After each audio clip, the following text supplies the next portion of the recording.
Hi guys, welcome to the next video. अपन ने इसके पिछली वाली वीडियो में क्या पढ़ा था कि प्रेफरेंस शेयर्स क्या होते हैं। तो उसमें क्या पढ़ा था कि प्रेफरेंस शेयर्स वो शेयर्स है जिनको प्रेफरेंस मिलता है, किससे? इक्विटी शेयर से कुछ प्रेफरेंस मिलता है कहीं में, एक तो डिविडेंड के पेमेंट में, और सेकंड क्या था, जब कंपनी वाइंड अप होती है ना, जब कंपनी बंद होती है तब जो पेमेंट फिर से मिलता है इन्वेस्टमेंट का, वो पेमेंट में उनको पहले प्रेफरेंस मिलता है, मतलब पहले उनको मिलता है फिर इक्विटी वालों को मिलता है। ठीक है, फिर उसके एडवांटेज डिसएडवांटेज फीचर्स ये सब अपन ने देख लेते हैं। अब अपन आते हैं third type of owner's fund.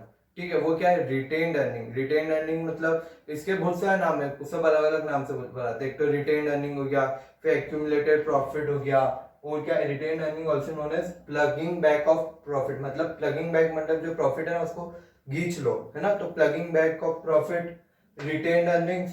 Self financing मतलब खुद को ही फाइनेंस करना, अपना ही प्रॉफिट अपने पास रख लो, तो सेल्फ फाइनेंसिंग।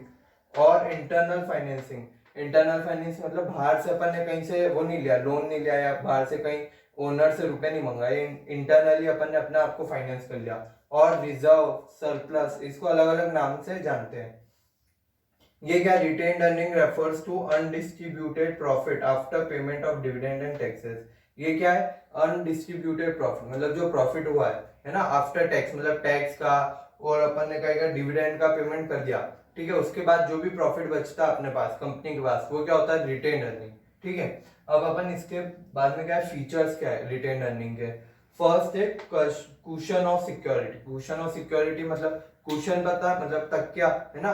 तो कुशन मतलब एक तकिया होता है, और एक और होता है कि यार आपको कहीं कुशन मतलब कहीं वो है मार्जिन आपके पास, है ना। तो ये हो गया कुशन ऑफ सिक्योरिटी। मतलब क्या, कभी आप बाहर गए लोगों से रुपए मांगने, है ना, और अभी रेसेशन पीरियड चल रहा है, बाजार में बहुत मंदी चल रही है, तो किसी ने भी आपको रुपए नहीं दिए, तो उस टाइम क्या आप अपने रिटेन अर्निंग, जो आपने प्रॉफिट कमाया, उसको ही अपने पास रख के यूज कर सकते हो। तो ये क्या, कुशन ऑफ सिक्योरिटी। अगर बाजार से अपन रुपए नहीं ले पाए तो अपन ये रिटेन अर्निंग करके वो फाइनेंसिंग कर सकते हैं।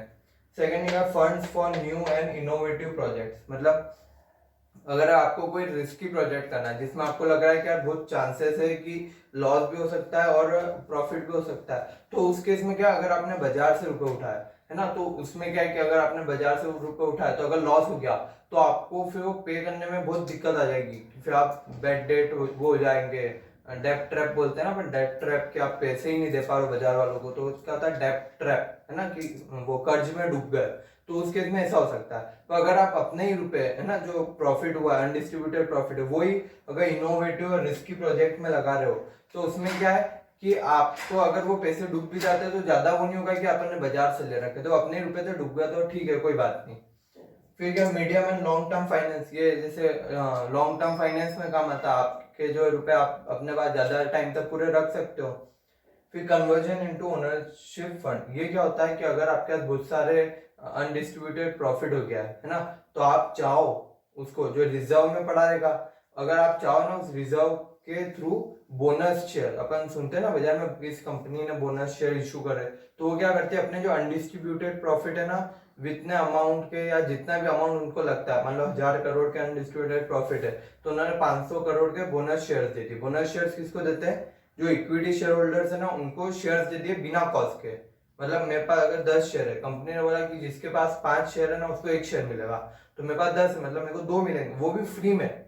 फ्री में कंपनी शेयर्स दे देती है, तो उससे क्या फायदा हुआ, मेरे पास 12 शेयर्स आ गए, है ना, 10 पहले के, 2 बोनस के मेरे को मिल गए, तो ये 12 शेयर्स हो गए। तो इससे क्या हुआ, उन्होंने जो प्रॉफिट उन्होंने रख रखा था ना, उसको उन्होंने अब इक्विटी शेयर कैपिटल के उसमें कन्वर्ट कर लिया। पहले वो प्रॉफिट एंड लॉस अकाउंट में पड़ा हुआ था, मतलब रिजर्व कैपिटल के अकाउंट में पड़ा हुआ था। अब क्या, उन्होंने उसको उधर से लेके क्या बोलते हैं, इक्विटी शेयर कैपिटल में ट्रांसफर कर लिया। ठीक है, तो अगर अपन चाहे तो उसको ओनरशिप फंड में भी ट्रांसफर कर सकते हैं। मेरिट्स, इसका एडवांटेज क्या है? First, most dependable source. Most dependable source मतलब आप इस पे डिपेंड कर सकते हो। डिपेंड कैसे कर सकते हो? क्या, अगर आपको कभी भी जरूरत पड़ रही हो, बाजार से नहीं मिल पा रहा है, तो ये आपकी हमेशा हेल्प करेगा। नो कॉस्ट, इसमें कोई कॉस्ट नहीं लग रही। कॉस्ट मतलब अगर आप ब्याज पे लेते हो रुपए, तो आपको जो इंटरेस्ट अमाउंट है 12% 10%, वो आपकी कॉस्ट हो गई, आपको देना है ना। पर रिटेन अर्निंग में आपकी कोई कॉस्ट नहीं हुई, उसमें आपको कुछ देना नहीं है। नो फिक्स्ड लाइबिलिटी, वही कि आपको किसी को रिपे नहीं करना, वो लोन लेते हो तो आपको रिपे करना पड़ेगा, पर रिटेन अर्निंग के केस में आपको कोई फिक्स्ड लाइबिलिटी नहीं है। No interference, no government interference, government कोई भी इंटरफेयर नहीं करेगी कि आपको परमिशन लेनी पड़ेगी सेबी से या फिर कंपनी जो वो है ना आरओसी है ना रजिस्ट्रार ऑफ कंपनी, उससे कुछ परमिशन लेनी, इसमें कुछ नहीं है। आपकी जितनी इच्छा हो इतना रिटेन अर्निंग रखो और बचाओ डिविडेंड में दे दो, ठीक है। मतलब फिर क्या, नो सिक्योरिटी, इस केस में भी सिक्योरिटी नहीं चाहिए अपने, उसमें भी नहीं चाहिए थी, इक्विटी में भी नहीं चाहिए थी, प्रेफरेंस में भी नहीं चाहिए, तो इसमें रिटेन अर्निंग में भी कोई सिक्योरिटी नहीं चाहिए।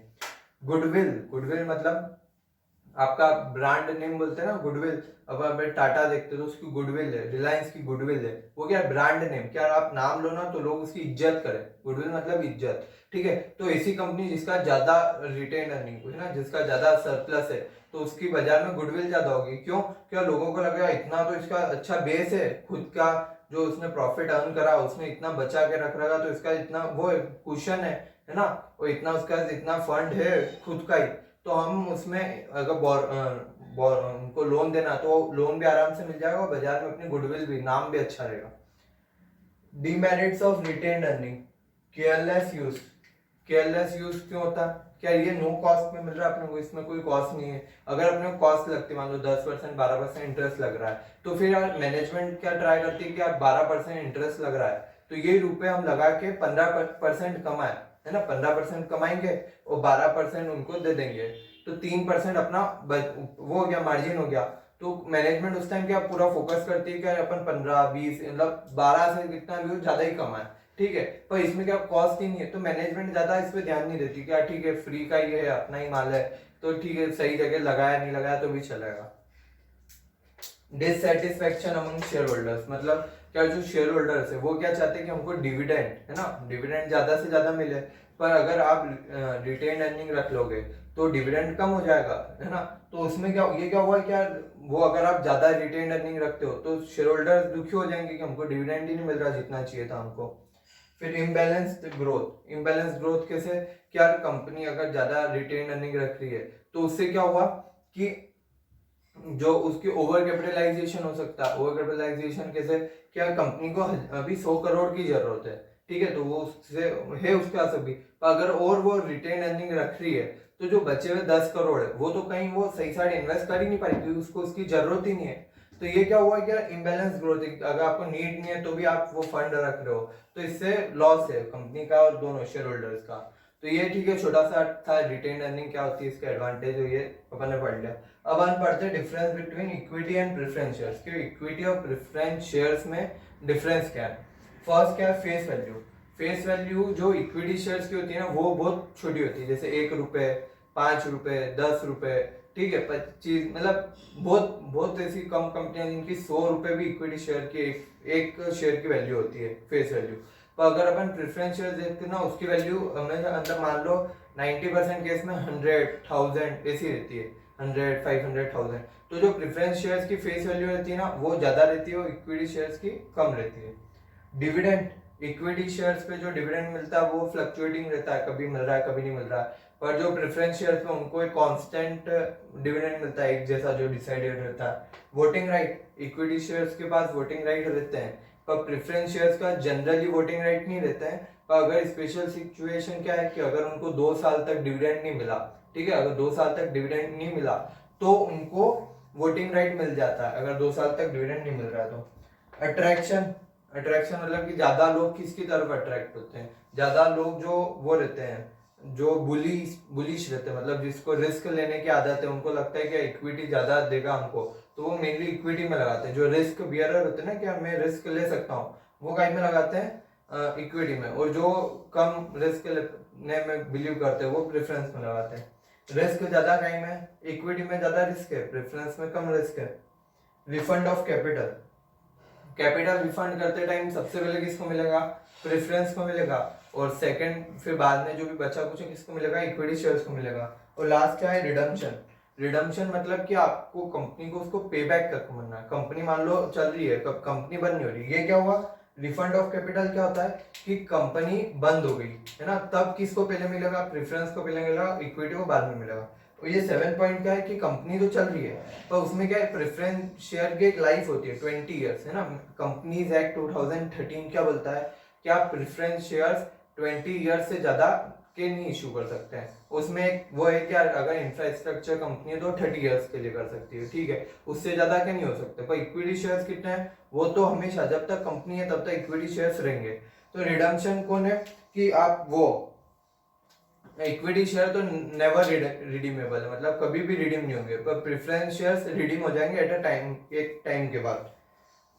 बस यही था, है ना। ये अपना आज खत्म हो गया। कल का टॉपिक बहुत बढ़िया है, बहुत अच्छा है। अपन ये भी बोल सकते हैं क्या उसमें अपन क्या सीखेंगे, अगर अपने इंडिया से तो अपन ने सीख लिया इंडिया से रुपए कैसे लेना, अगर अपने इंडिया के बाहर से नहीं से रुपए लेने, यूएसए से रुपए, है ना, कि यूएसए से पब्लिक हमारी कंपनी में लगा है, ऐसा कुछ करना, तो उसके लिए अपन क्या करेंगे। वो बहुत इंपॉर्टेंट टॉपिक है, आपके एग्जाम में भी बहुत चांसेस रहते हैं कि वो ये टॉपिक है जीडीआर, एडीआर और आईडीआर। ये तीनों टॉपिक है जो अपन नेक्स्ट वीडियो में पढ़ेंगे, ठीक है, थैंक यू।